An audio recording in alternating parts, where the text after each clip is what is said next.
Friendo, Steve here. And Larson. And welcome back to Going In Raw, the only pro wrestling podcast you need to be listening to. On today's episode, we are talking about AEW Rampage with the Firm Deletion. We also have a review for this past Friday's WWE Smackdown, which, you know, had plenty of stuff happening besides being the go-home for the pay-per-view, so I think it's fine to still review it. Sure. And then we've also got some news, including we're going to be doing our predictions and some fantasy booking on the upcoming... Oh, I still have the Backlash review thing up here. That's what I forgot to do.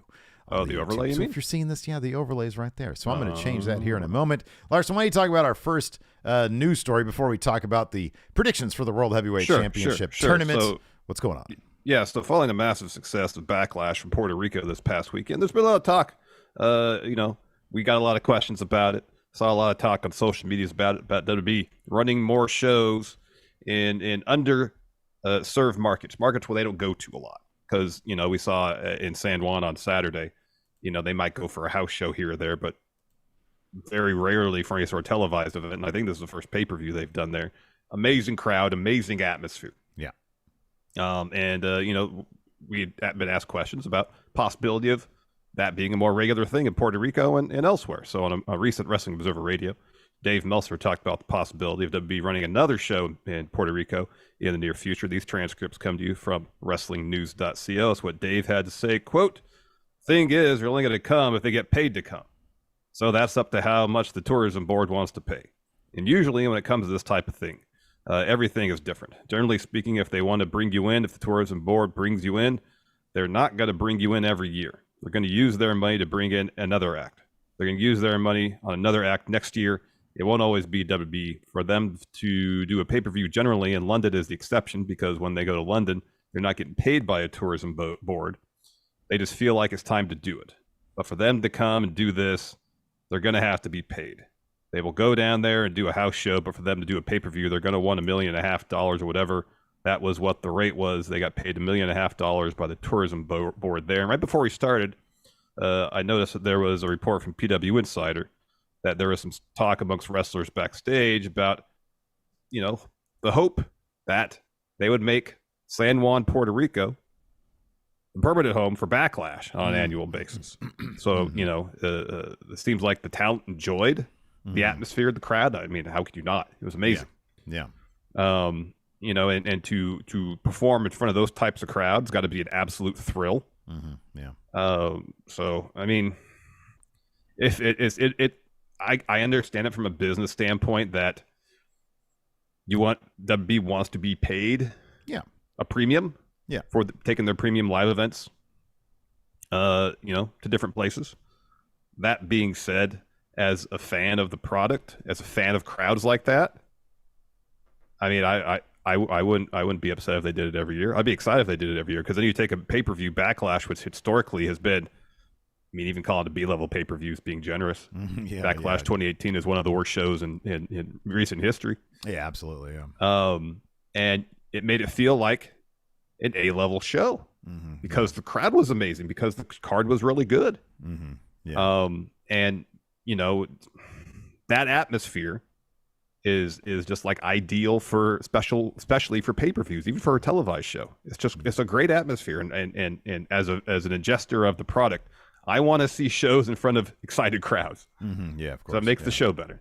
Yeah, no, I agree. I mean, it sounds like Meltzer's going a little cold water here. I mean, I don't know how much experience he has with, like, you know, doing research on tourism boards and stuff like that. I understand his issue. I understand his point, but I also kind of would suspect, right, that like there's probably a number of places that would happily pony up $1.5 million, you know, from their tourism board to bring WWE out to their place. I thought this was, and on top of that, it's not like WWE can't pitch this to various places and say, hey, look, you know, this was a wild success from Puerto Rico.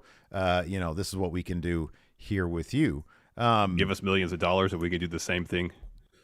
Right. Yeah. Yeah, there, exactly. You know? So, I mean, as far as it being like an annual thing, who knows? There is something about, number one, it seems obvious that Puerto Rico is an underserved market. And I think that they, you know, need to be cognizant of the fact that seemingly money can be made in underserved markets. But it also seems, dude, that like they're taking these, you know, like you said, B-level pay-per-views And, similar to the Sami Zayn, Elimination Chamber with Roman Reigns, did it in Sami Zayn's hometown. And they're taking advantage of different markets, utilizing, the diversity of their roster to get these really, really amped up crowds and tell sort of a story with that. So, however they're going to approach it in the future, WWE is in money-making mode right now. But seemingly there's any number of markets out there that are willing to pony up money to bring WWE to their locales, and hopefully that'll continue in the future. I mean, there's it's a big ass world, man. I'd love to see WWE all over the place, and I'm sure there's probably plenty of places that would pony up. As far as Backlash being a yearly thing, who knows if their tourism board would do that, or if WWE would find a different way monetarily to justify it. Sadly, they are not going to do things just to do them. They're going to want to get paid. But if they can prove that, hey, I mean, if they develop a good relationship with the tourism board, it might be the kind of thing where, like, this is a stupid example, but San Diego and the Comic-Con, San Diego has all sorts of incentives for Comic-Con to come out every year. And because it benefits the local economy, for all we know, putting $1.5 million into WWE coming in benefits the local economy there as well. Who knows by how much? Maybe a multiplier. I don't know. Yeah. But if it's a mutually beneficial relationship, then I could see them doing it every year. It just sort of depends on, if it is in fact a mutually beneficial relationship. Yeah. Yeah. Agreed. I mean, if it's something as simple as, I don't know what the deal is with WWE running in the arena. Like if they give them if Puerto Rico says, here, rent free, you get the arena. Like, is that enough of incentive to run the show? I don't know. Don't know. Yeah. But I mean, it seems like WWE would, if Meltzer would be believed here, probably won't even consider it a pay-per-view, a PLE, unless there's some incentive for them to do it, whether it's, literally a check for $1.5 million or something else. Who knows? If you have like 5, you got a pay-per-view coming up, let's say in like 12 months or whatever, and you're planning out 8 months ahead or whatever, and you have 5 different options on the table, 4 of which are going to pay you money and one of them which isn't, you're going to go with one of the 4. I mean, that's sort of standard, but that's not to say that, they're not going to do it. Like, people are going to, locations are going to be hesitant to do it, because it seems like it's a beneficial situation for, these various locales as well. I mean, you look at Clash of the Castle there in Cardiff. I have no idea what the arrangement there. I think WWE just went and ran that. No, I think what I read in the lead up to this is that they went to Cardiff because it was financially beneficial for them to do that rather than run it. Because I guess Wembley offered, but they turned Wembley down to run in Cardiff. Yeah. Oh, okay. I did read that too. Yeah, and all that stuff. Yeah. Yeah.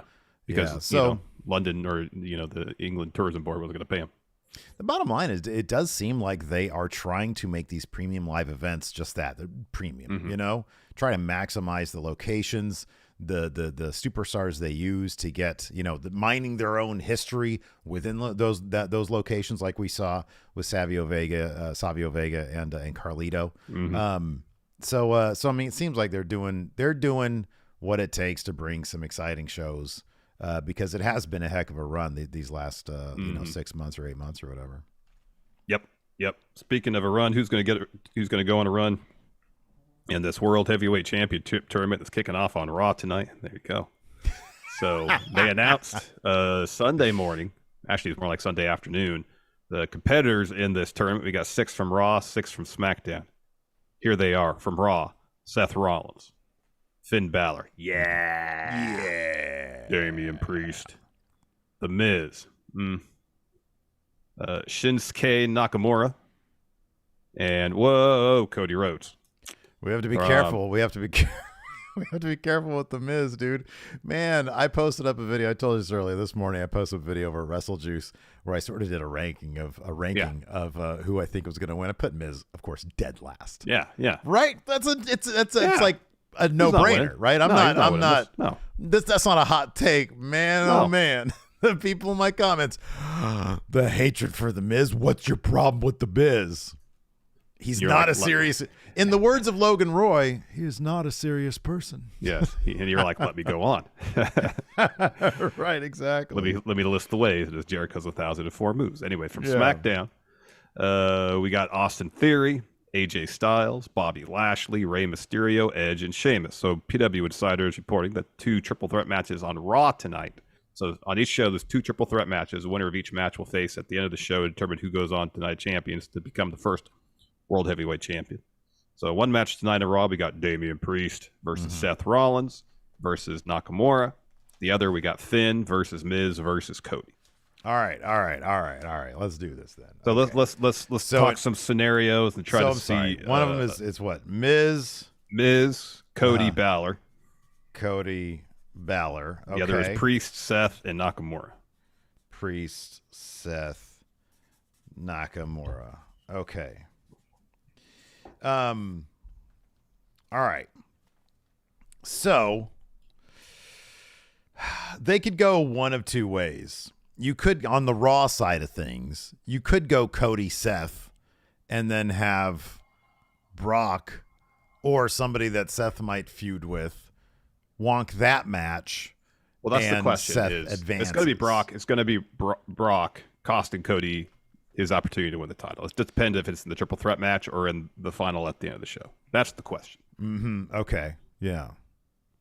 I feel like I want to say Seth is a shoo-in to advance because his match is pretty loaded. At Priest after the performance at Backlash, you got Nakamura who just beat Karrion Kross on Smackdown. It's pretty obvious that Triple H really wants to start pushing Nakamura as a main eventer again. Yeah. But you got to think it's probably going to be Seth coming out of that one. Yeah. Seth, Nakamura, Priest in that order for the first triple threat. Power rankings. But what? So Seth, Priest, Nakamura. It's a no DQs because it's triple threat. Yes. Priest has all of Judgment Day. Yeah. What if? Listen to this. What if? Priest is really beat up from that match. And by the way, I'm stealing this idea from somebody I saw maybe in Wrestle Juice. I don't know. All right. What does Adam Pearce do if somebody gets injured? He takes somebody from their faction and he puts him in. So. Oh, you just want brings Dom. us to Dom, right? So Dom gets put in here. He's got the rest of Judgment Day. They eliminate the other 2. Dom wins his triple threat. All right. Then over here, you've got Balor, who's in Judgment Day. You got Cody, and you got Miz. Yeah. So I don't know. Who's pitting Miz? That's the question. Brock interferes. But Cody gets ahead. No, Brock doesn't. Brock's not going to show up on Raw. Cody gets out of that one. So you have Cody versus Dom in the semifinals. And you're like, oh, easy. Cody versus Dom. No, but Brock shows up on the next Raw because he doesn't show up on this one, but the next one. No, the semifinals tonight at the end of the show, I believe. It's tonight at the end of the show? Okay, Brock shows up at the end of the show. Brock's not showing up early in Raw. He's going to show up in the main event of Raw. Yeah, probably the main event section. Cody versus Dom. Brock takes out Cody. Dom advances. On the other side of SmackDown, Ray comes out of that. Whoa! Dom is your new World Heavyweight Champion. Wow. I know, right? Isn't that great? Wow. I'm just trying to find something that's a bit more fun than just Seth advances. Yeah, I know. So give me something fun, man. Give me something fun. You want something fun? Something fun? All right. I got another one, too. Nakamura advances in his match. Okay. Maybe Amos upset about his loss at Backlash. Cost Seth the match. Oh, that's good. Nakamura advances. And then Brock costs Cody. Yeah. Balor pins Miz, and so we get Nakamura versus Balor. Ooh. Don't think we've seen that match since Finn's last match in NXT. Good match right there. Let's think here. On the Let's other have side, Nakamura win this. Oh wow, okay, Nakamura wins. Okay, all right, because I was going to counter. Finn was the first Universal Champion, so let Nakamura be the first World Heavyweight Champion. Oh, I kind of like that, but here I kind of like this better though. Balor advances over on SmackDown side. AJ advances. Oh, there you go. Or if Nakamura advances, AJ could advance too and make up for the kind of mediocre feud they had before. Oh man, they put on a killer match. I really hope. I wonder if. Because Balor's been really on the down low lately. He lost to Cody, but kind of who cares about that? Because Balor can be a top guy at any time. I want to see Balor come out of this tournament as the new World Heavyweight Champion. Believe it when I see it. But, dude, isn't it kind of boring just to have Seth win it? And then, like, Seth needs to chase somebody first. Why don't they do that story? That's the shit I want to see. Yeah. You mean that? Sure. Cody offers up Balor versus Edge in the finals. Yeah, Balor can get his that. win back over Edge. Mm-hmm. Yeah. That'd be great. And then you got to have Priest and Dom go after the tag titles. Edge on the other side of things is legit because he never lost. Yeah. Well, okay. On one hand, he never lost his World Heavyweight championship back when he on the other hand, he was stacked by Roman. On the other hand, he was stacked by Roman. And he lost in a 1-on-1 match at Money in the Bank a couple years ago, too. Against Roman. Yeah, he did. Yeah. Austin Theory's got no chance of advancing the finals of this. Zero. It's like him and Miz are like bottom. So we don't know. Yeah, you're absolutely right. That's what I had on my power rankings.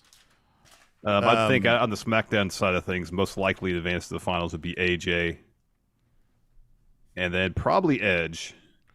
So what do you think the match is going to be? Because they haven't announced what that match is yet. I'm sorry, what those the matches two SmackDown are. ones. No, they haven't yet. Right. If we want to prognosticate here a little bit, Theory, yeah, absolutely. Theory, Lashley, and Theory Lashley makes a lot of sense. And in one of the matches, in Ray, Theory, Lashley, and Ray, and then AJ, Edge, and Sheamus, because AJ and Edge have history. They do. Wait, what did they ever fight each other? Mm-hmm. I think so. My memory, match. My memory's not the best these days. God, I love that one. Let's see here, Sheamus. Yeah, okay. Yeah, I kind of feel like it's gonna be. What'd you say? Ray? You said Ray, Sheamus, and no, I said Ray, Lashley, and Theory, and then AJ, Edge, and Sheamus. And then AJ, Edge.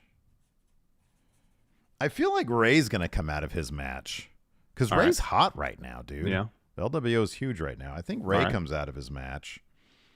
And who's a good person for Ray? You know what it might be? If Lashley's going to be in a thing still with Theory for that U.S. title, which might be a big if, what if they do Ray and Lashley separated in the triple threats? Lashley comes out of his match.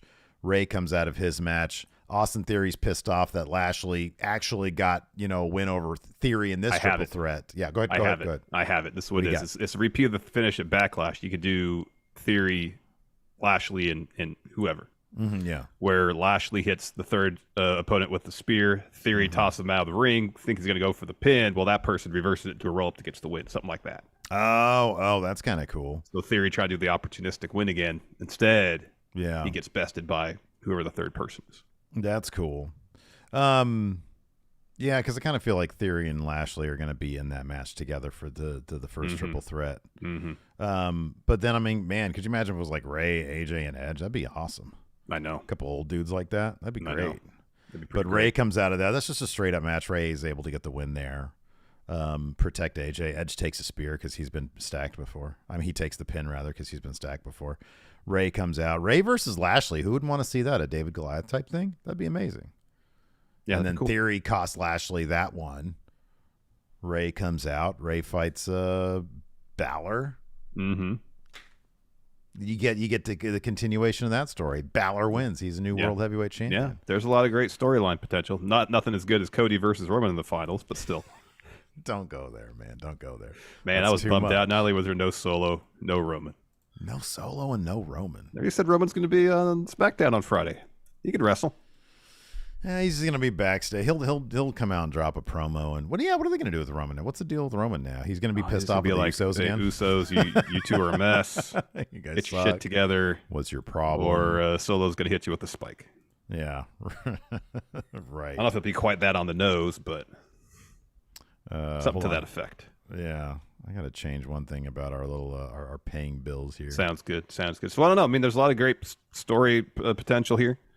We'll just see how it all unfolds tonight. I'm guessing based on what happens tonight, we'll have a better idea because whoever the winner of the Raw side of the bracket is tonight should give us some indication of who would have a leg up on coming out of the SmackDown side of the bracket. Just because if it's Seth, well, from a story perspective, you got Edge there. They have history. Ray, they have history. AJ and Seth, AJ and Seth would just be a phenomenal bout. Theory and Seth have history, so Most people on the SmackDown side of things have history with Seth. Same with Finn. That's the thing. Finn and AJ, Finn and Ray, Finn and Edge. If it's Seth, don't you think they'd want, coming out of the Raw side of things, don't you think they'd want like would they do Ray because Ray's a good guy and you want them reminding people that Seth took his eye out? Yeah. You know what I mean? Like, I feel like I'd want to be a bad guy, but there are no, besides Theory on the SmackDown side, there's no pure bad guys. Yeah, I know. That's why I kind of feel like it shouldn't be Seth. Like, Seth needs to bow out in the first round. Okay. Have Nakamura advance, man. Just to get it out of your head that Seth is going to be like, I want somebody kind of fresh. No, I hear you. Yeah. I just want Balor. I'm just going to say, I just want Balor. Yeah, you want Balor or Dom. Some member of Judgment Day to win. I'll be super hyped if it's Balor. Yeah, or Dom. Dom is my number one, but Balor's a close number two. Yeah, that'd be great. Anyways, you want to pay some bills? Let's do it. All right, let's take a quick break here to get a word from our sponsor, HelloFresh. Hey, Steve. Yes. The flowers aren't the only thing blooming this spring because flavor is in full bloom at HelloFresh. That is right. HelloFresh makes mealtime easy with recipe options that will make everyone at your table happy, from veggie to pescatarian to fit and wholesome. HelloFresh has meal options that suit your lifestyle. And I'll be honest, I'm more or less complete amateur in the kitchen. It's not really uncommon for me to add too much or too little of one ingredient or to forget to put something in altogether. But HelloFresh comes with foolproof recipes that arrive with pre-portioned ingredients that are quick and easy to prepare in just a few steps. So it's easy for someone like me, an amateur, to cook like a pro and get a delicious meal on the table for my hungry family fast. You know what? Here in the Larson house, we're all a huge fan of the beef bulgogi stir-fry recipe.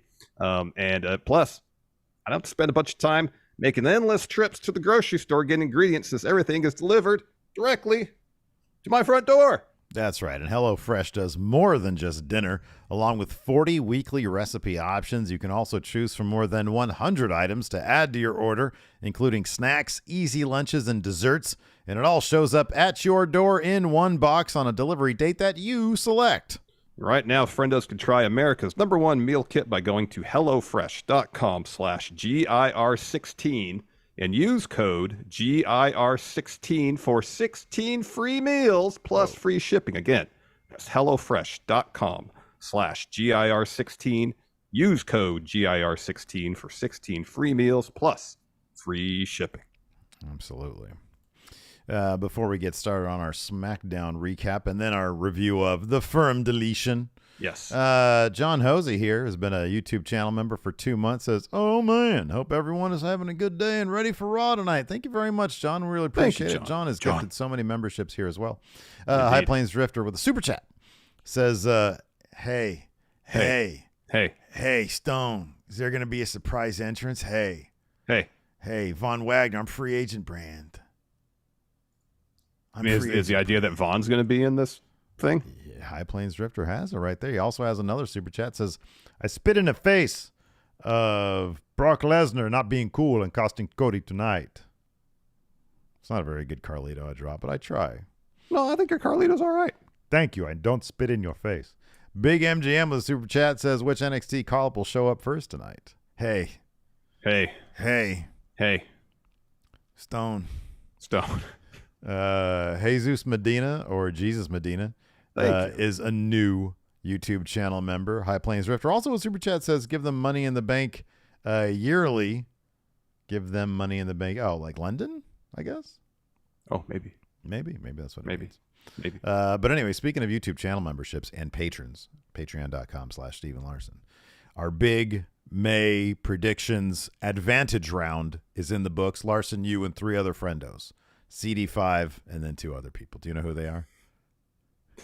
Your guy and... Hold on, I can pull it up. Give me a moment, please. Anyways, they're walking into the big Double or Nothing / Night of Champions, Morning of Champions weekend. Also Weekend NXT Battlegrounds. Weekend of Champions. Yeah, we'll call it that. The big weekend of predictions champions with a 1-point advantage. But will that be much of a difference? Maybe, maybe not. You can still get on board the May Predictions Challenge going to patreon.com/Stephen Larson or by clicking join on the YouTube channel memberships. To get one of those, you also got access to our bonus content and the question threads we do for the show here all the time. We do have 2 new patrons as well. Charles May II and Chap Mayer. Thank you very much for that. So here's the full list who share the lead for the 1 point advantage. Myself, CD5, Desi, CLE, and your UFO guy.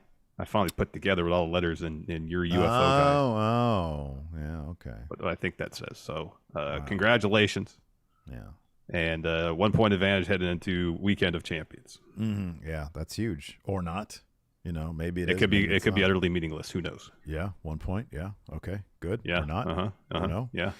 Jay Butler here, YouTube channel member, says not WWE related, but when are you guys reinstating Cal Jack, aka the main event? He might so stay tuned to the Surge. There's a new Surge coming out in the next 48 hours or so. And Cal, he I think he's reinstated himself by winning a certain match.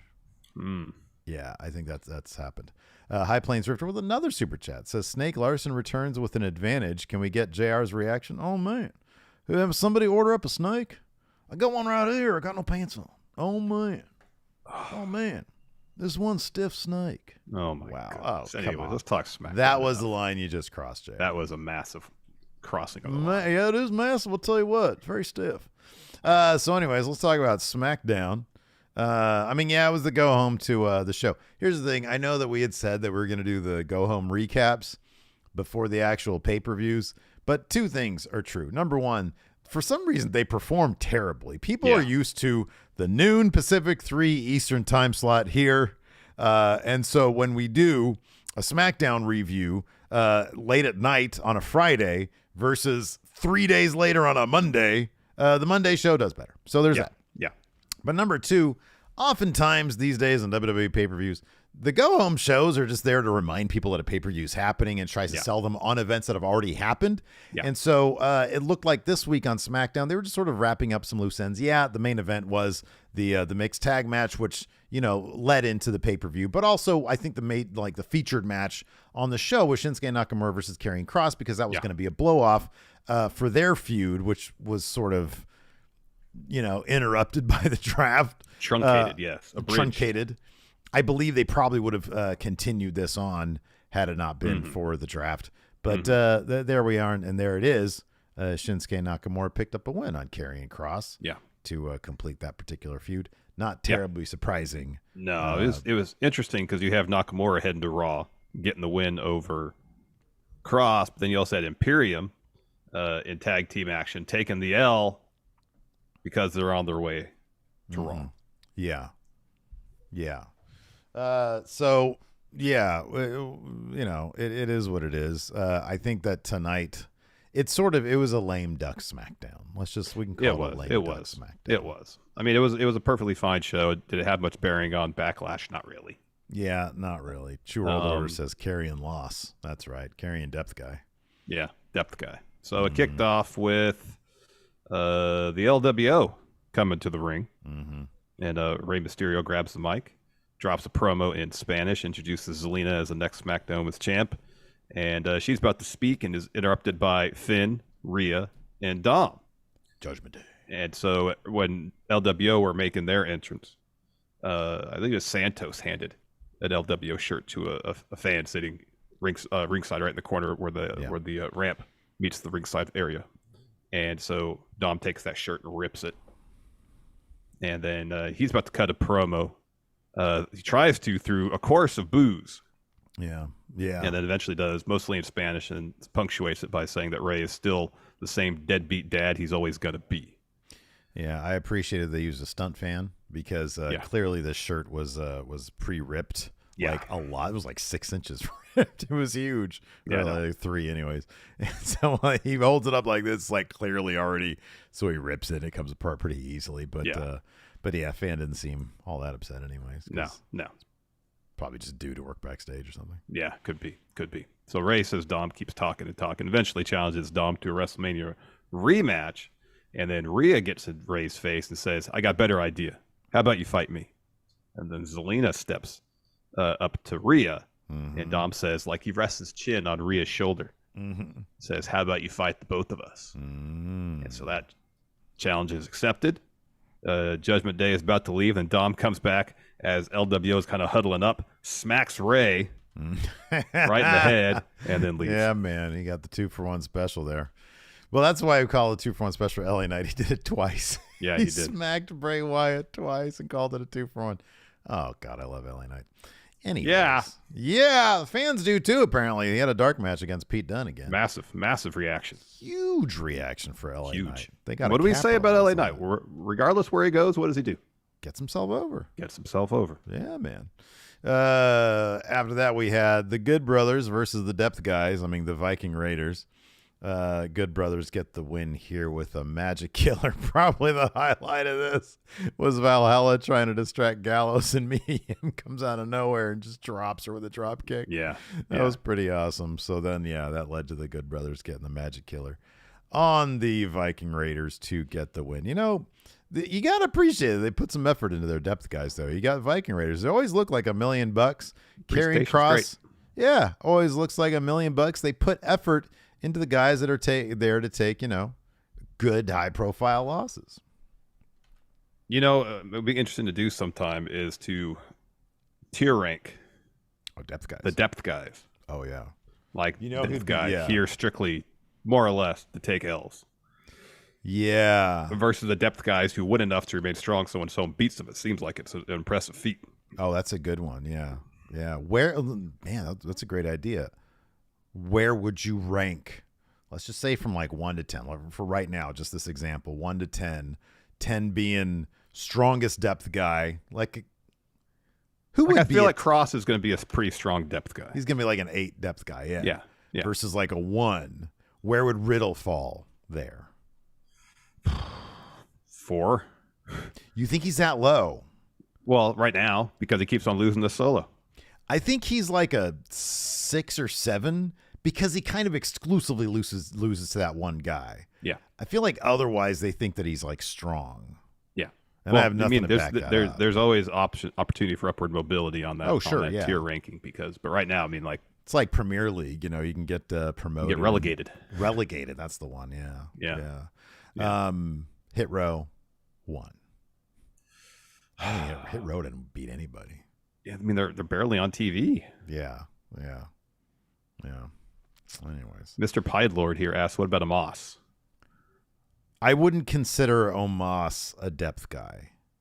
I feel like I think Amos is about to crack through like a guy who actually gets a big time win over somebody that matters. I agree. I agree. Coming out of Backlash, I certainly hope so because he had a hell of a performance there. Yeah, absolutely. Let's see here. After that, we had a Bianca Belair promo. She talks about the European tour. Says because they did I think this is when they did like a whole promo about they did a video package about. Yeah. Look, we can sell things in Europe too. And she says, I'm so hyped to be the newly drafted to Smackdown and to be standing here in Puerto Rico. Now this blue brand holds a special place in my heart because I made history when I won the Smackdown title here. But tonight is the eve of when I defend my Raw Women's Championship against Io Sky. She's one of a kind. She's dangerous, unpredictable, but I've faced the best of the best. I've flown all around the world defending this title, so I've proven no matter where I am, what brand I'm on, I'm going to show up and show out. She says, with a victory tomorrow, I will tie the record for the longest title reign, which means tomorrow after that clock strikes midnight, the EST of WWE will become your longest reigning champ of the modern era. If I'm not mistaken, did she take Becky or Bayley's record for that? I want to say Becky. Okay, I think I saw on Twitter it was Becky as well. But then I think like Trish Stratus had the women's championship for like over 400 days. Oh, okay, so they don't like in the early aughts. So. Yeah. Maggie confirms it's Becky. I think I saw a conversation on Twitter with Maggie and somebody else talking about this. That Becky did the thing where she beat her in 26 seconds and got the title from her, and then Bianca responded over a long term. Getting the title back and then breaking her record, which is pretty cool. Let's see. Frolicia says Becky for the longest reign, Bayley for the most combined days, if I remember correctly. If not that, Charlotte is the most combined. And then Maggie says, Bianca took the record and the title. So, okay. So there you go. Good long-term shit there. She's interrupted by Damage Control. Bailey says, Bianca, don't tell me you're out here saying this show holds such a special place in your heart and you're not even going to tell these idiots why. It's because I made you on this show. Can't say I'm surprised you're out here bragging about how many days you've been champion. Same old conceited Bianca. You know what you should be talking about? Io Sky and how she's about to end that title reign tomorrow night. She's going to put an end to this history party you're excited about. When that happens, you and that big head of yours can get out of the ring. That's a rude thing to say to somebody. You got a big head. Yeah. Like I can't control how big my head is. I know it's big. Yeah. You know. Same. I got a massive head. I can't control that. It's weird. Like sometimes I start to, tip over because it's so big. Anyways. You gotta get a strong core. Some strong core muscles, Steve. Do I do that by getting some more Hostess donuts in my core? I mean, is that one way? If you set them on the table, if you set them on the table in front of you and do sit-ups to try to reach them, then yes. More donuts, yeah. Okay, good. All right, donuts, thanks. All right, thanks, Pete. Yeah. So, anyways, Damage Control surrounds the ring, attack Bianca. Bianca and Io argue. Bailey pushes Bianca into Io, knocking her to the apron. Bianca looks for a KOD on Bailey. Io hits her with a springboard dropkick. Damage Control stomp on Bianca. Liv and Raquel run to the ring to make the save. So, yes. Then we got a Karrion Kross promo next. He says, when someone has every single thing they need, everything is all in the right places. They are so sure of who they think they really are, right until the point where you take away one little thing. All the formalities and the charade they put on for everybody, that begins to crumble real fast. Tonight, I plant another seed to be reaped, Mr. Nakamura. How much is your honor really worth to you? TikTok.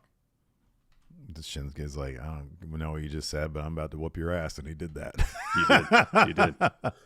Enough of the jibba jabba. Then we're backstage, and Solo's back there taping up his thumb to use spike thumb. Yeah. And so the camera widens out as the Usos enter, and they're all hyped for their match at Backlash. And Jimmy asks Solo, are you with it? Solo doesn't say anything. Mm-mm. So Jimmy asks Jay, are you with it? Jay says, yeah, I'm with it. Mm-hmm. And then Jay starts looking over Solo's shoulder and goes, Oos, my brother asked you a question. And Solo says, I heard the question. Tomorrow I'm going to do my part. All I want is you two, you better do yours. Yeah. Oh, they thought he meant we're supposed to act like clowns.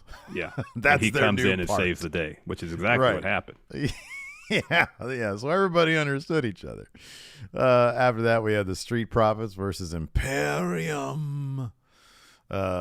Street Profits get the win with a frog splash, of course. Dawkins hits Vinny Vinci with a spine buster, and Ford hits the frog splash to get the win. Street Profits win again. Yeah. You got to think they got to split those tag titles, yeah?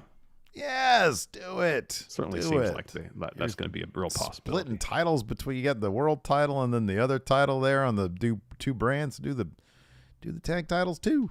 Yeah, agreed. They win a Brock Cody video package, and then Cody comes to the ring and drops a promo, asks the crowd in Spanish, what do you want to talk about? Mm-hmm. He says, the Beast, the next big thing, the most decorated athlete in all of combat sports, Cowboy, Coward.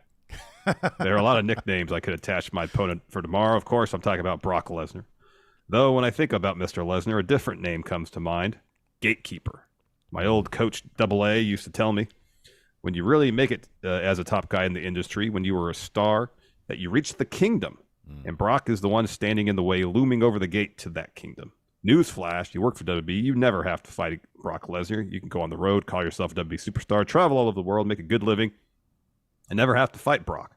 But Brock picked a fight with me, and Brock has yet to explain why. Maybe tomorrow when I beat it out of him, he'll provide that information.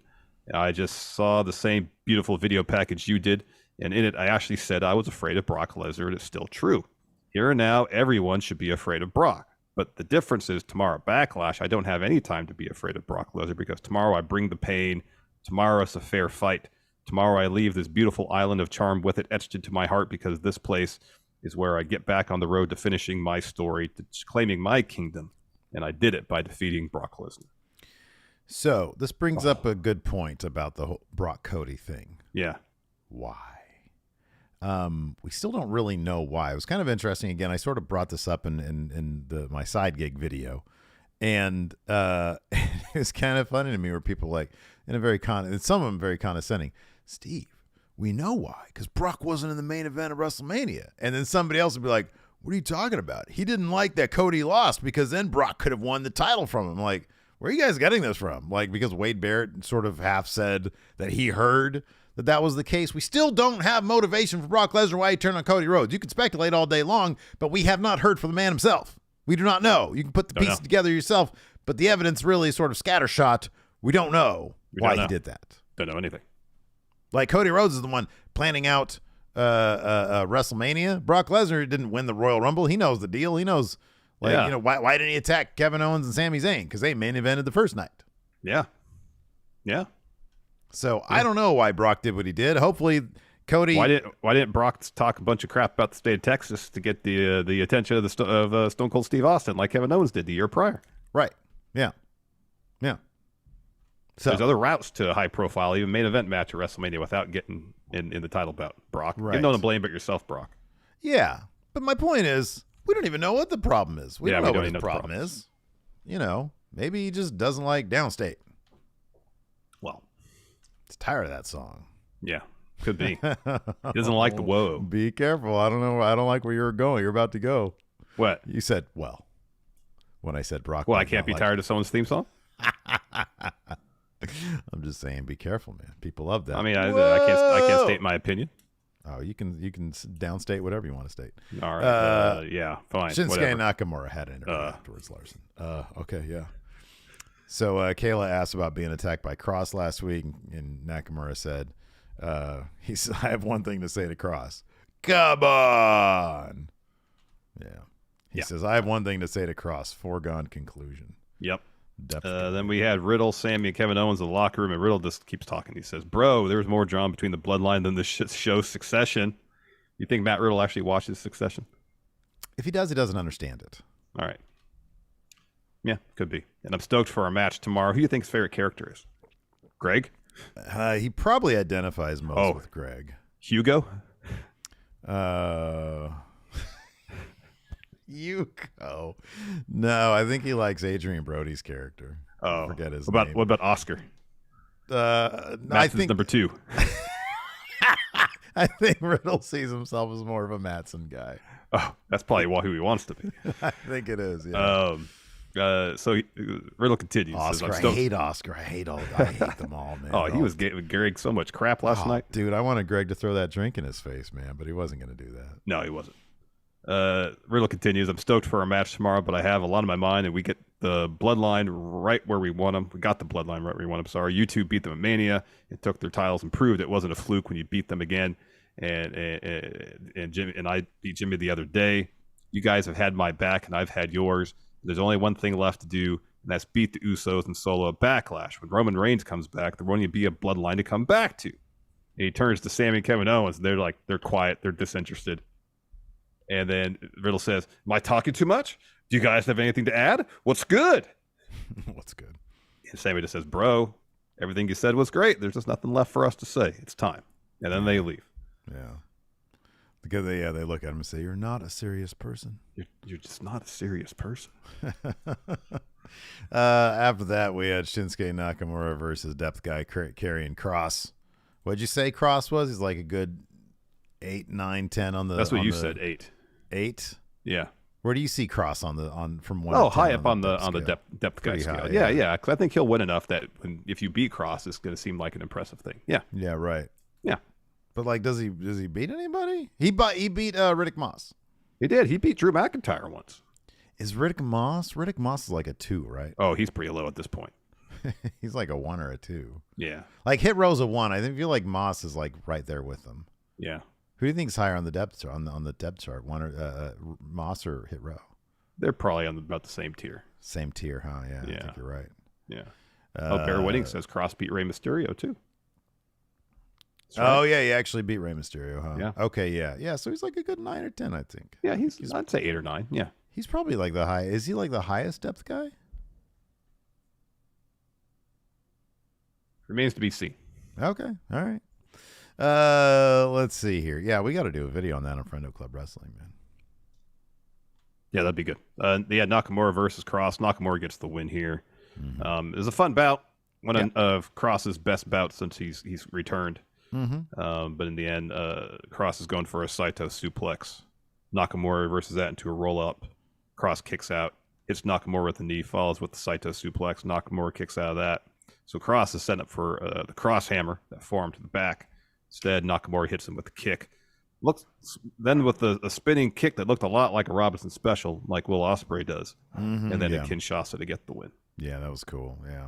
Quick super chat here from Eduardo Morales says, when Roman reaches 1,000 days, should he get a new belt design, which should just be the WWE title, prompting the Universal title to be retired? Oh, that's a good idea. I think he should get a new title, but I want a new title. It's similar to what they have now. I don't know what the difference will be. Maybe do the all gold thing. I don't know. But Maybe yeah. instead of modeling after the old World Heavyweight Championship, they model it after Winged Eagle. Yeah. Let the past go, man. Just let the past go. I just like the corporate logo's fine. It looks great. Oh, I'm That sure they'll Snoop plaster Dogg- a that huge Snoop corporate Dogg- WWE logo on it somewhere. That Snoop Dogg title is great, man. Yeah, the Snoop Dogg title is great. Because the current World Heavyweight Championship, yeah, it just looks like the old one, but Yeah. flex sealed right on there. And I don't want them to do that. Like they have a winged eagle, but then flex seal that on there. I'll tell you. Be new. Glow material. Well, tell that Triple H. He's the one that took the World Heavyweight title and flex sealed the corporate logo on it. You talk to him you're going to talk to him later on today. Can you relay that information? Say Fat John Cena has a suggestion for you? Sure. Well, I won't call you Fat John Cena. That's rude.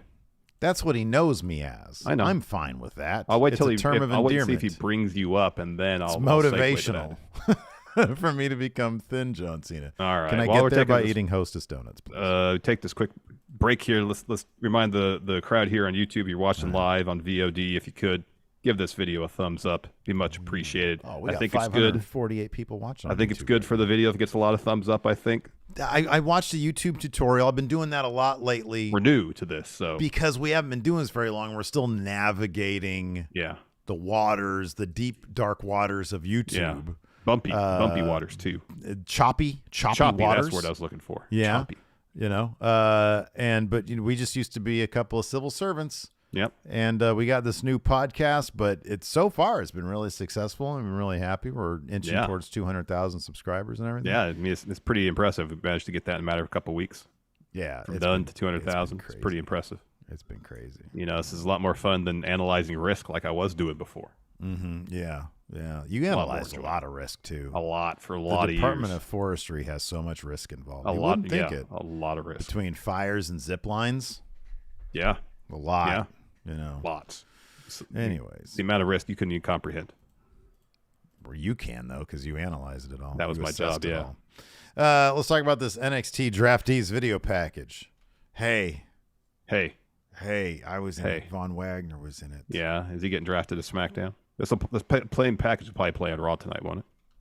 Yeah. Because it's a free agent, and and then one of the NXT draftees, Cameron Grimes, talking with Adam Pearce. He looks like normal Cameron Grimes, though. Didn't wear the top hat or any of the cool stuff. He's trimmed down the beard quite a bit.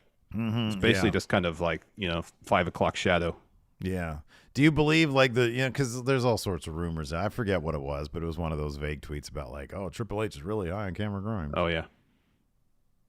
I don't know. Depth guy.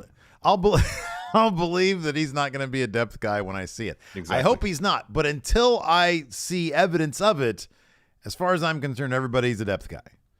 But then you work your way out of depth guy because he's going to beat Baron Corbin this week. But can he beat a Bobby Lashley? Can he beat an Austin Theory? Where's Baron Corbin at this point on the depth chart? He's got to be like 4 or 5. So I'll put it this way. This is a good video to do. It is.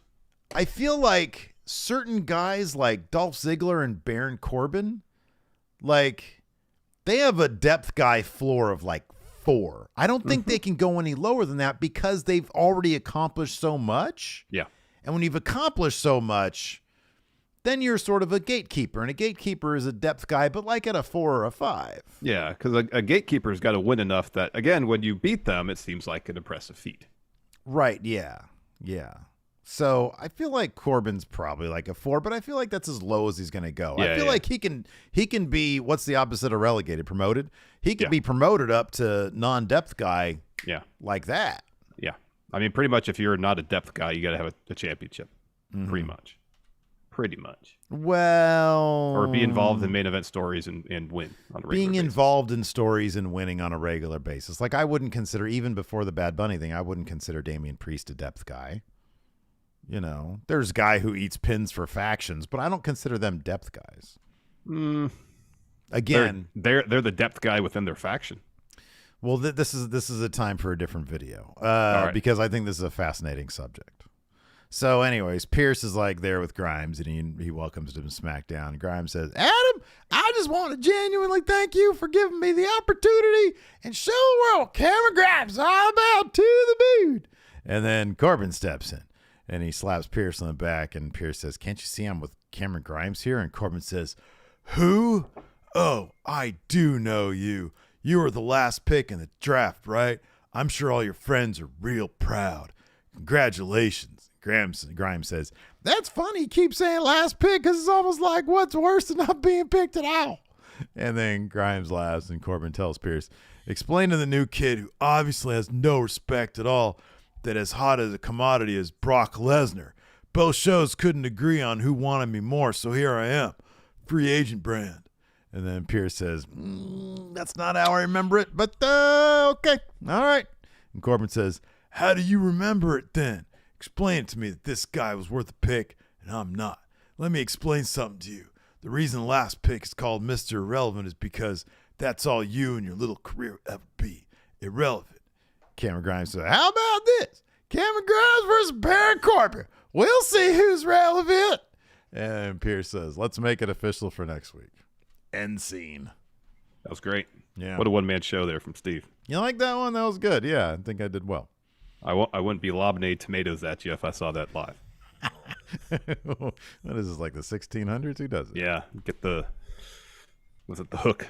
Oh, no, not the hook. Bring you off stage. Yeah. Oh, no. Yeah. Like the Muppet Show. Anyways, next we had the mixed tag match to close the show. You had Ray and Zelina taking on Rhea and Dom. Who got the win here? Let me see. Oh, Ray. Zelina. No. Zelina's team got the win. Yes. Yeah, Ray on Dom. Didn't he roll him up or something? Yeah, because Dom's looking for three amigos, and on the third one, Ray rolls up Dom to get the win. Afterwards, Judgment Day gets in the ring, lays into Ray. Damian Priest joins in the beatdown. Bad Bunny comes to the ring with the LWO. LWO go after Dom and Finn, while Bad Bunny stares at Priest, who's just in the ring. Bad Bunny has a kendo stick. Priest waves him in. Bad Bunny gets in the ring. Dom runs in the way as Bad Bunny is about to hit Priest with the kendo stick, and then Priest just leaves the ring. And then Ray presents Bad Bunny with an LWO shirt, and he puts it on. And then sales just go skyrocketing. Oh my God! The nuclear. You watching the? Was that new? The movie Oppenheimer. Oppenheimer. Yeah. Who directed that? Nolan. Yeah, Christopher Nolan. Yeah, it's because it's like kind of a cloudy day, and when the clouds part and the sun comes in, because I just have regular curtains here. I need to get some curtains to actually block out the sun. Try to recreate an actual nuclear explosion for that movie. Like practically? I don't believe that's true. Yeah, that's what they said. I'm like, that doesn't sound like it's very safe. No, it doesn't. But who knows what, like, you know, maybe he just tried to recreate the mushroom cloud effect or something on a smaller scale, maybe. Yeah, I would hope so. I don't know. It's gonna, but you know, it makes all the headlines. You know, I mean, there's plenty of footage of real blast. Just use those. Yeah, I know, but I think he wanted to, like, you know, why would he use stock footage when he probably just should have gone into Midjourney and made it an AI? There you go. It's also like Conan O'Brien. The bomb goes off, and literal giant mushroom sprouts up. But its thumbs are weird. Yeah, exactly. Oh, man. Quick reminder also, if you guys are on the patreon.com/Steven Larson, or if you're a YouTube channel member, those question threads are available right now. Put them up about an hour before the show, so please go ahead and check those out. If you have any questions for our questions section, that's where to leave them. Let's talk about Rampage. Of course, we had the big Firm Deletion. The Firm Deletion. Yeah. And of course, did you watch the unedited commercial-free? That's the one that I watched. Oh, yeah. All right. I just watched one on the broadcast. I didn't watch the one. Was there a lot of commentary on the broadcast one? There was a decent amount, yeah. because on the there was not a lot on the extended cut. I had read somebody on Twitter had said, yeah, the commentary sort of took away from it. It didn't really. And when they put it in on the extended cut, I was like, yeah, this is not necessary at all. But there really wasn't that much. It wasn't a bunch. And I was paying attention to what was going on, not commentary, so I didn't really feel like it distracted from the whole thing too much. It would mean from a production standpoint, this is the best looking. Here, I'm going to mute my mic because she's going to do this for a bit. So go ahead and give your thoughts on the Firm Deletion. Sure. So in terms of from production, this is the best looking deletion cinematic we've seen thus far. It looked fantastic. It was shot really well. Every character had an opportunity to showcase their personality. Stokely stuff inside the Hardy house was awesome. I thought Isaiah Cassidy leaping off the deletion dome after he does a few times was hilarious. Orgasmic Isaiah, I knew you'd come. Oh, it was so good. Even Big Bill, like that bit where they're about to light the Hardys on fire. He's got that scripto lighter. He's like laughing maniacally. That was great. Yeah, that was good stuff. Yeah, like the deletion stuff is all about character and showcasing just fun little character bits, and this had tons of them. Yeah, I love the Hardy kids, them coming in and what's the oldest one who dropped the Maxwell? Maxwell dropping the swanton. Yeah, that was great. And then Rebby saying, "Okay, come on, it's time to go to bed." That was so adorable. Yeah. Rebby when she's like, dropping twists of fate and then being a mom. I thought it was really, really fun stuff. And that's sort of what it's all about. You mentioned character, but it's all about the Hardy family and, Senor Benjamin, all that kind of stuff. We got to see him use a taser. Stokely was absolutely the MVP. Well, Ethan Page, he did a really good job, but Stokely with all of his references, the Bebe's Kids references and, wanting to watch Coming to America, all that shit. That stuff was these cheap ass snacks. Oh, so good. It's all his little asides that add so much flavor to it. I thought it was wildly fun. I love Lee Moriarty dressing in the Bruce Lee outfit. That was really good. I wish that they would have given a little bit more for Hook to do. Yeah, he was not really much of a factor. He was not, but like seeing, like you said, Isaiah, doing his stuff was really and it echoing everywhere. I thought that was really good. Oh, that was great. So I loved the entire thing. I thought it was really good. Yeah, it was tons of fun. Yeah, goth baby. It didn't go on to at least the broadcast version. How long was the 21 minutes. I think the broadcast was 16. So okay, it was I think it was 5 minutes more. I think they probably just beefed up a lot of the fighting. Yeah. I mean, you had basically every trope that you're used to with the deletion stuff, except for Sarsgaard, the canoe. There was no Lake of Reincarnation. There was no Lake of Reincarnation. Otherwise, he had everything else. He had the fireworks. That's how it basically started with the fireworks fight. Yeah, watching Hook like fire the fireworks and Matt Hardy saying, "You're very good with the works of fire."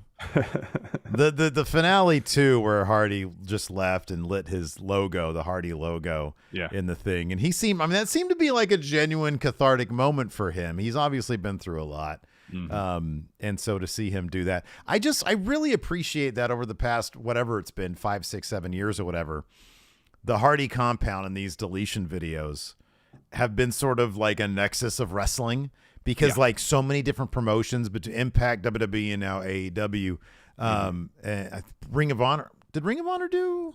No, I don't think so. I think it was just Impact, WWE. Okay.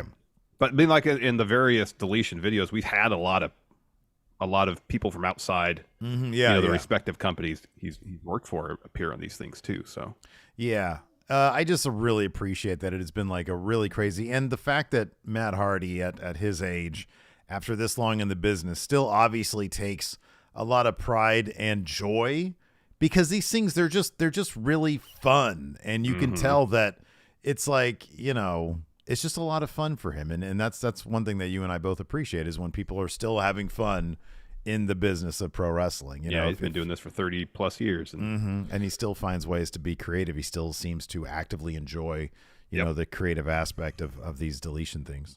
Yep.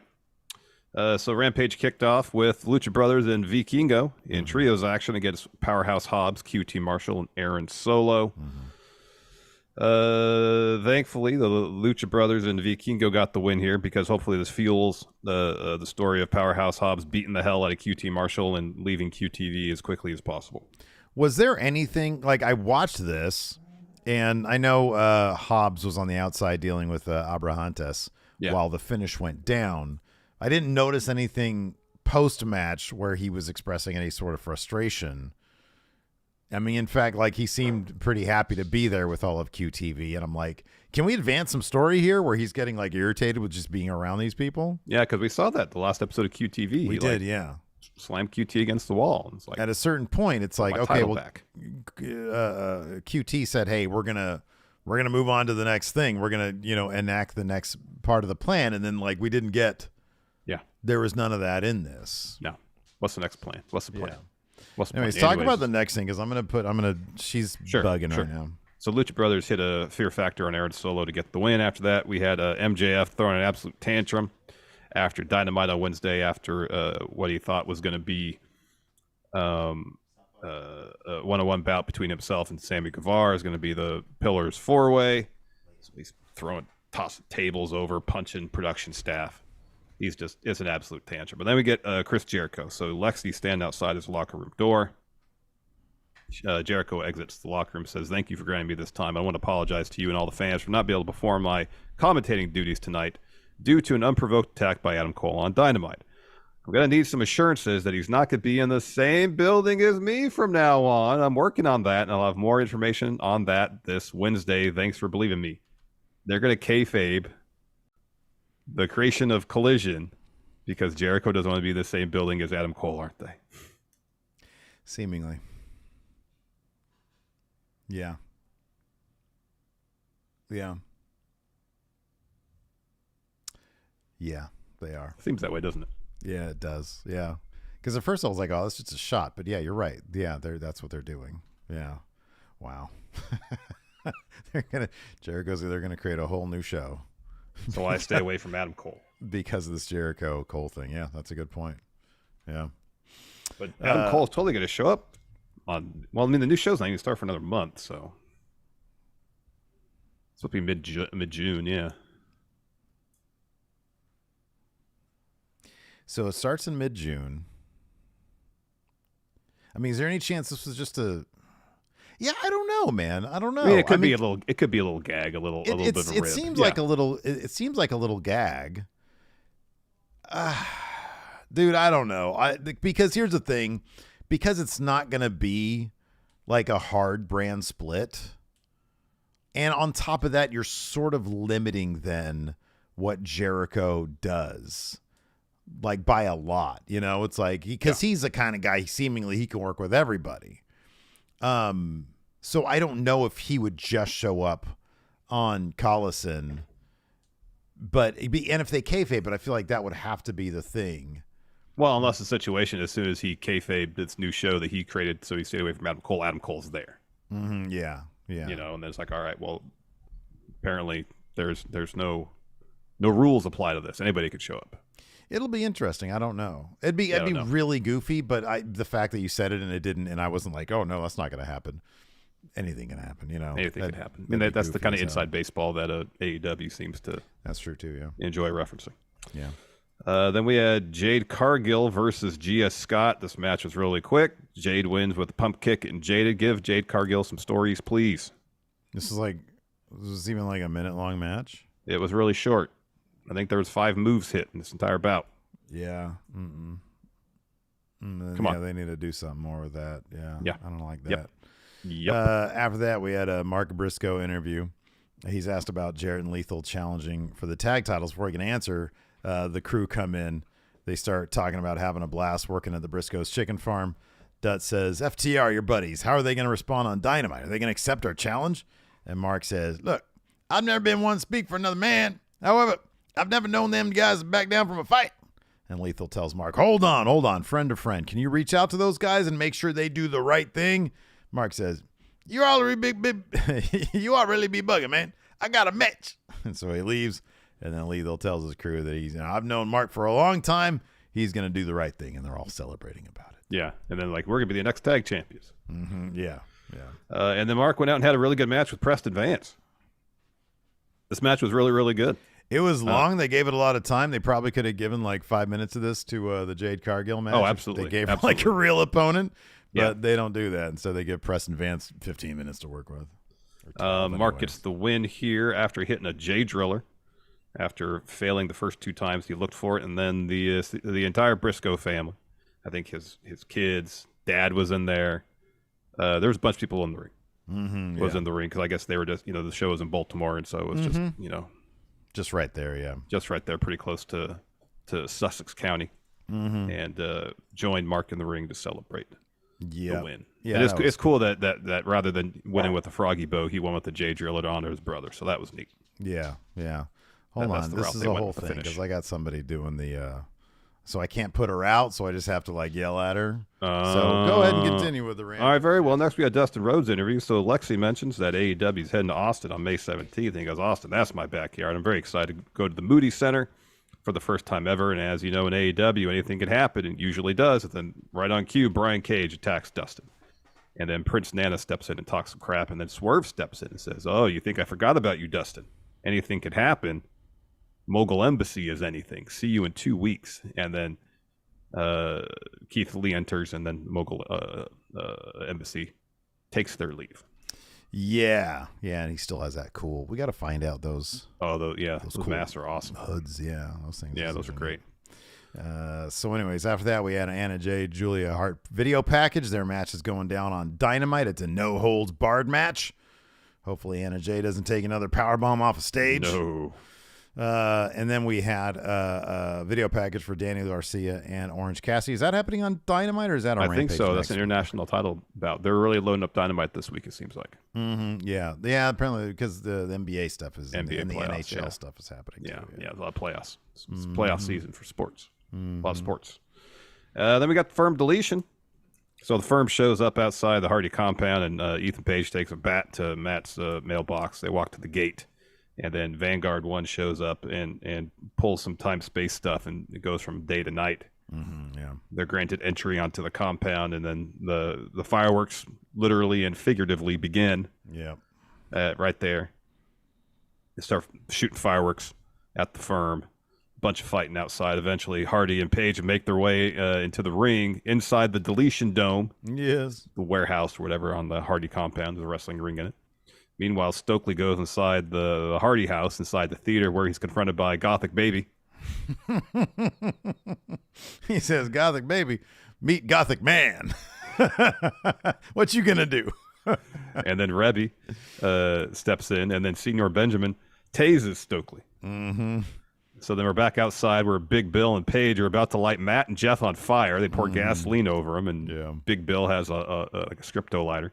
And that's when Brother Zay starts moaning from the top of the Deletion Dome, like jumps off and takes out Big Bill and Paige, and lets out another moan. And that's when Matt says, oh, Brother Zay, or Orgasmic Isaiah, I always knew you'd come. And he says, I always do. Yeah. So then back inside the Deletion Dome, Rebby and Senior Benjamin put Stokely in the ring. Rebby hits him with a twist of fate. Maxwell follows with the Swanton. That's when Rebby goes, all right, now it's time for bed. Yeah. So then Hook puts Lee Moriarty through a table with an exploder. Cassidy puts Big Bill through a table with a double leg drop off the ladder. And then we're back inside the ring. Hook, Isaiah, Jeff, and Matt have Ethan Page surrounded in the ring. They all hit some moves on him.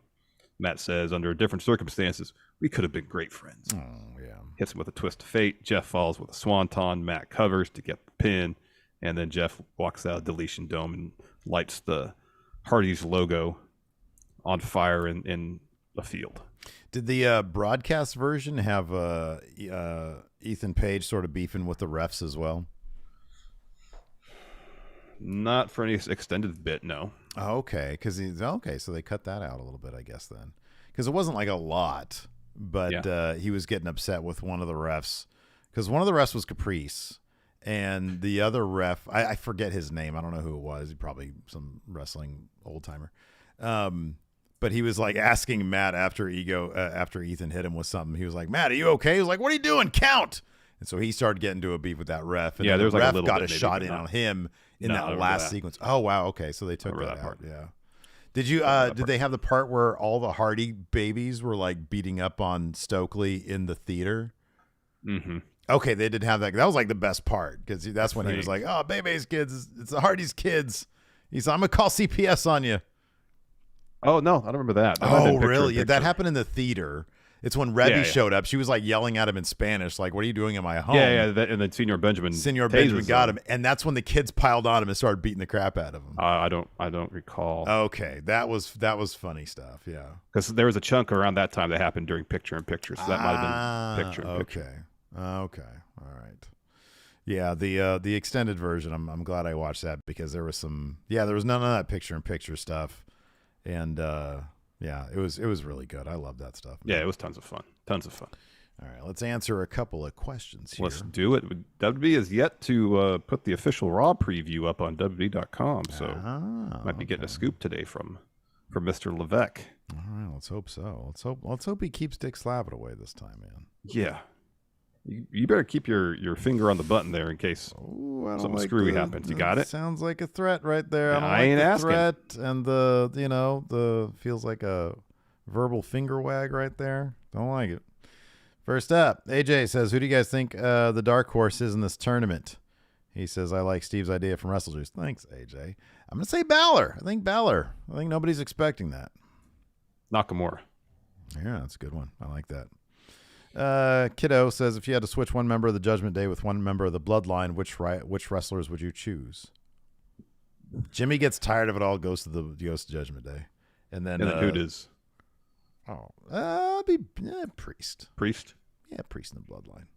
Sebastian Garcia here asks, "What's the most embarrassing thing in wrestling you've been caught watching?" Oh wow. I think Bailey's This Is Your Life. Yeah. I think I was watching that in the living room. Oof. I don't usually watch wrestling around my family, so they don't. They get to avoid the awkward, embarrassing stuff. Yeah. It's sort of half and half. Half of it I'll watch out there on the big screen, and these days, like, things are pretty cool. Things aren't a big deal now, but like, yeah, there was a stretch of Vince booking that shit where it was like, oh my god, this is unbearable. Yeah. Oh wow, White Brownie says Roman dog food. Yeah, that was bad. Yeesh. Let's see here. Burr Winning says, "Do you think we get a backstage segment with a reunion with The Way tonight?" I think it's possible. Yeah, I wouldn't be surprised. Yeah. I wouldn't be surprised. Alex Foster asks, "What could CM Punk do to convince you guys to join Collision Collison over joining Dynamite?" Are you handing out $500 Starbucks gift cards? Yeah, Dynamite's perfect. It's on Wednesday. I don't want to work Saturdays. That sounds horrible. Yeah, it's true. Yeah. It's been weekends here at home. Yeah, monetary bonus. It would have to be a financial incentive beyond Starbucks gift cards. Yeah, and at least 1 week a month off. Mm-hmm. I gotta have some Saturday off, man.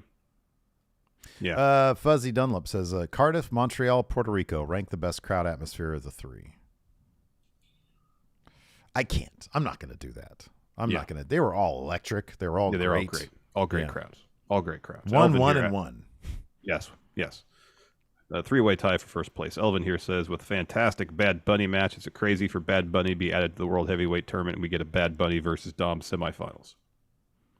I think that'd be cool. I think he's a very busy guy who's not going to be showing up on Raw willy-nilly like that. No. But if he wanted to do it, I think it'd be awesome.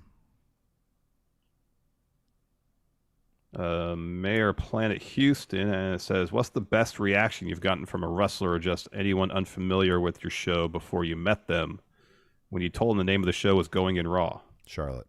Yeah. Everybody else doesn't bat an eye because I don't think they're paying attention. Yeah. Charlotte said, "Going in Raw, that sounds terrible." Yeah. We have her on tape saying that. Yes. Used to be in our intro. It was awesome. Yes. Let's see here. Oh, okay. He says, Zyshawn, we've already talked about this. He says, "What potential matchup in the tournament finals at Night of Champions is most exciting for you?" He says it's Finn AJ or Seth AJ. I think your idea of Nakamura AJ is a really good one. Dom Ray is a good one for me. Cody Roman. Yeah, that's a good one. That's a good one. Carlos here asked if Bad Bunny wanted to do a more full-time schedule, who would be his next feud? Also, would you ever put a title on him? Again, if the guy wanted to do like a Ronda Rousey run, which he never would because he's an incredibly busy person, then yeah, you do that. Absolutely you do. They put a title on him. Why not? Yeah. He's not going to do that. No. James says, if The Miz wins the championship, how do you book his 3-year-long championship reign? I might stop watching. Yeah. That might be enough for me to turn the channel. Yeah. Stardom, here we come. Yeah. Yep. Indeed. We got a bunch of channel memberships and such in Super Chats. Gavin Elks here says, in order to show a lot of talent at All In and given All Out is the following week, should All In be the place for AEW to have a proper Rumble, a casino battle royal? Yes. Yeah, dude. Absolutely. Yeah. Love the Rumbles. Yeah. And Love both of them. All In and All Out. Both have Rumbles. Yeah. Why limit to one? Yeah.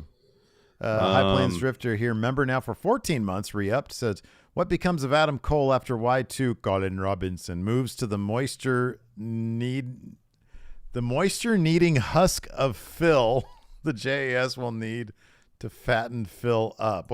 He's just saying what happens to Adam Cole after Jericho. I mean, hopefully he sets his sights on the AEW championship. Yeah, I agree with that. Roy Costin here, member for 2 months now, says, just want to let you know that Champagne was the other ref. Omega original, longtime friend of the Hardys. Oh, Omega. Okay. That's what they meant. I was like, Omega. But yeah, that was their backyard promotion. That's right. Yeah. Yep. Okay. Oh, that's cool. Thank you, Roy. Appreciate the info there. Yes, thank you so much. Lord Blake here says, instead of Rampage, can y'all do Impact again? No. What'd I say that was harsh? Punkman says, God damn, Larson, kind of harsh. What'd I say that was harsh? It was probably moments ago. I don't know. I don't remember. I don't remember what I said. What did he say? Yeah, I don't think so. Like Impact on a Monday? No. Because it's like a 2 hour. It's like, well, it's an hour and 20 minutes and Rampage is 45 minutes. Yeah, or 26 minutes. Yeah. Those precious it really minutes is. It really is. Make a difference. I know. I would love to go back to doing Impact reviews, and I know it's always a danger when you review something or you start doing it on a weekly basis and then you stop. I get it because you build up a certain amount of people who are like, "Oh man, I like your Rampage or Impact reviews," and I get it, and it is something that we are cognizant of, and unfortunately, it's just something we can't get around. Like, I've been wanting to watch Impact, as a leisure thing. But like I just haven't been able to because like the time just goes and like we can't do everything. Like we already have a lot of stuff on our plate. Yeah. So we've only been doing this for a couple weeks rather. Every moment is precious. And we're old. Yeah. And just got over, I was working 60 hours a week analyzing risks. It's a lot of risk. Right. Exactly. Yeah. So Bugman says I was being harsh about Miz's 3-year title reign. No, That's it seemed terribly harsh. I don't want to fucking watch that. I would stop watching. Yeah, I'd replace Impact with Raw. I'm sorry, Raw with Impact. Yeah, there you go. Lord Ziffer here says, what is more likely scenario? Finn becomes inaugural World Heavyweight Champ, or Finn beats Gunther for the Intercontinental title? And which of the two scenarios would you prefer? It's more likely he wins the World Heavyweight Championship, and that's the one I would prefer. Copy and paste. Gunther shouldn't lose to anybody. Ancient Freak here subscribed for 4 months. Thank you. Thank you very much. All right, man. You ready to talk to God, what is this? Ready to talk to Triple H? Is this the right number coming in? No, if it's not Paul, don't answer. Don't do it. Okay. All right, here we go. Hello, hi, this is Triple H, the game of games. Are you ready? Hi, Triple H. Are you ready? Yeah. You want to talk to Dick Slavitt? No. Come on, talk to him. No, thank you. He's so horny. I had a long weekend yesterday. I did a bunch of yard work. I'm a little tired. Why didn't you just hire somebody to do that? Aren't you a billionaire? No. Oh, that's right. You're not. I am, though. You're a poor. That was kind of harsh. I'm sorry. That was kind of harsh. I mean, I'm trying to become handier around the house because I think it's good skills to learn. Yeah. You're trying to become what? What are you trying to become? Oh man, did somebody say handy? That's right, Dick. Slap its back, everybody. Hang up. Oh man, I like to get handed too. Sometimes when I'm scrolling on Twitter, I see a big old setup. Whoa, wow. He's done. You got rid of him before he said anything too spicy. I'm done with these calls, man. No, come on, listen. Look what they've become. They're good for the show. No, they're not good for my health. It's panic attack every week. No. Is it? It's just about. Oh man. Oh man. Well, it's done. You don't have to worry about it anymore. Okay, it's done. Look at my face. It's done. Yeah, I'm looking at your face. You look like you're looking for your car in a parking lot. No, that's more like. That looks like you're about to sneeze. No, I do that. This is my trying to sneeze face. Oh man, I'm in trouble, everybody. Listen, we got to go. Thanks to everybody for tuning in. We appreciate it. And until next time, we'll talk to you later. Goodbye.